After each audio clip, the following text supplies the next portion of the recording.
اگر کسی چیز کے بارے نہیں جانتے تو خاموش رہو، اور اگر جانتے ہو تب بھی خاموش رہو جب تک تم سے پوچھا نہ جائے۔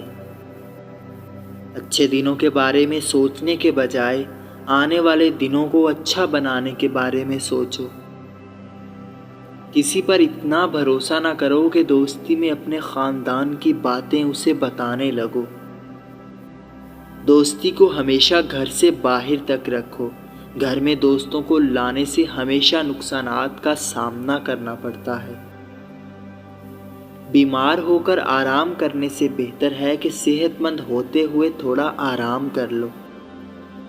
جب کام کرو تو آرام کا خیال نہ آنے دو، اور جب آرام کرو تو کام کا خیال نہ آنے دو۔ پیسے کو جوڑ کر رکھنا بے وقوفی ہے، اس کے بجائے 2 سے 4 بنانا سیکھو۔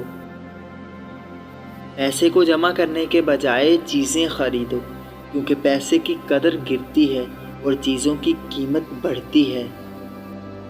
ہسپتال میں 24 گھنٹے لیٹنے سے بہتر ہے کہ روزانہ 1 گھنٹہ اپنی صحت کے لیے نکالو اور ورزش کرو۔ کھانا کھانے اور دوست بنانے میں ہمیشہ عقل سے کام لو، کیونکہ کھانا آپ کی صحت کا ذمہ دار ہے اور دوست آپ کے کردار کے ذمہ دار ہیں۔ کوئی ایسا دوست نہ بناؤ جو صرف خوشی کے وقت ہی آپ کا ساتھ دے اور غم کے وقت نظر نہ آئے۔ جوانی ان کے ساتھ گزارو جو آپ کے بڑھاپے میں آپ کے ساتھ ہوں۔ کپڑے اور جوتے خریدتے وقت کسی سے مشورہ نہ لو، بلکہ اپنے دل کی سنو۔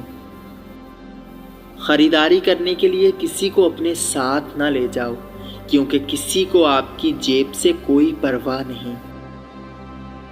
کسی کو تحفہ دیتے وقت خیال رکھو کہ وہ چیز دو جو اس کی ضرورت ہو، خواہش نہیں۔ وہ فقیر جو ہر جگہ ایک ہی صدا لگائے، اس کی مدد نہ کرو، کیونکہ وہ مستحق نہیں، پیشہ وارانہ بھکاری ہے۔ جب کوئی آپ کی تعریف کر رہا ہو تو خاموش رہو، اپنی تعریف خود مت شروع کر دو، ورنہ لوگ آپ کو ہلکا سمجھیں گے۔ کپڑے اور جوتے موجودہ موسم اور فیشن کے مطابق خریدو، مستقبل کے بارے میں مت سوچو۔ زیادہ کھانا، زیادہ سونا اور زیادہ بولنا آپ کو کہیں کا نہیں چھوڑے گا۔ دوا اور کھانے پر کبھی سمجھوتا نہ کرو، چاہے آپ کی کتنی ہی دولت خرچ ہو رہی ہو۔ آپ کی لگائی ہوئی خوشبو اور آپ کا جوتا آپ کی شخصیت کی عکاسی کرتا ہے، اس لیے اچھی خوشبو اور اچھا جوتا پہنیں۔